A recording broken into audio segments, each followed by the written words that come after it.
Alassane Dramane Ouattara, président sortant de la Côte d'Ivoire, a officiellement déposé sa candidature pour un 4e mandat pour l'élection présidentielle du 25 octobre 2025. Accueilli par des milliers de partisans de son parti, le RHDP, il s'est rendu ce mardi 26 août à la Commission électorale indépendante CEI à Abidjan.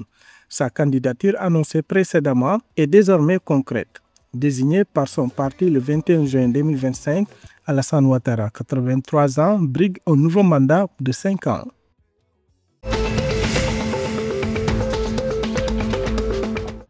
Le Niger a décidé le 26 août 2025 de restreindre l'accès à ses visas pour plusieurs ressortissants européens, Italie, Allemagne, Pays-Bas, Belgique, Royaume-Uni, qui devront désormais s'adresser aux ambassades du Niger à Genève, Ankara ou Moscou. Cette mesure est justifiée par le principe de réciprocité en réponse aux difficultés rencontrées par les citoyens nigériens pour obtenir des visas européens. Selon les autorités nigériennes, seuls ces 3 lieux sont désormais habilités à délivrer les visas d'entrée au Niger pour les ressortissants des pays mentionnés. Cette décision s'inscrit dans un contexte de relations diplomatiques tendues entre le Niger et certains pays européens depuis le coup d'État de juillet 2023.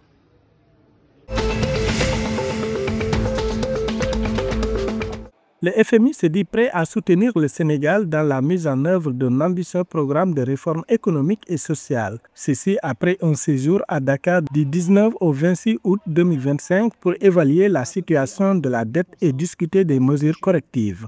Suite à un audit, la dette du Sénégal est passée de 74,4% à 111% du PIB fin 2023, puis à 118,8% en 2024. L'institution salue la transparence des autorités et prépare un nouveau programme. 4 priorités ont été identifiées et validées: renforcer la transparence budgétaire, relancer les secteurs stratégiques, développer le capital humain et améliorer la résilience climatique. Ces réformes visent à consolider la solidité macroéconomique et promouvoir une croissance durable.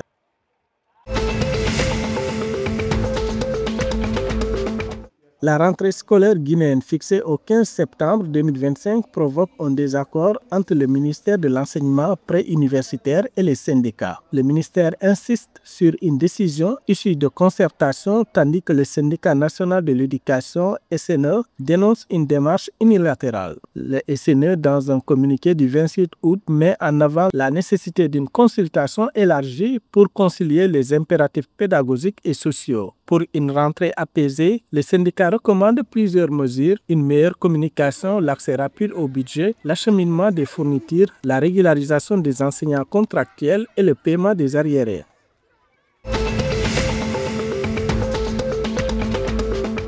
Banjul, la capitale de la Gambie, accueillera la première Coupe africaine de développement de beach volley U18 organisée par la Confédération africaine de volleyball. L'événement réunira 9 équipes féminines: Maroc, Nigeria, Sénégal, Égypte, entre autres, et 9 équipes masculines: Ghana, Côte d'Ivoire, Sierra Leone, entre autres. Cette compétition prépare les jeunes talents africains pour les Jeux olympiques de la jeunesse Dakar 2026, une première pour l'Afrique. Elle vise à détecter, former et préparer les athlètes pour représenter le continent lors de ce rendez-vous olympique majeur.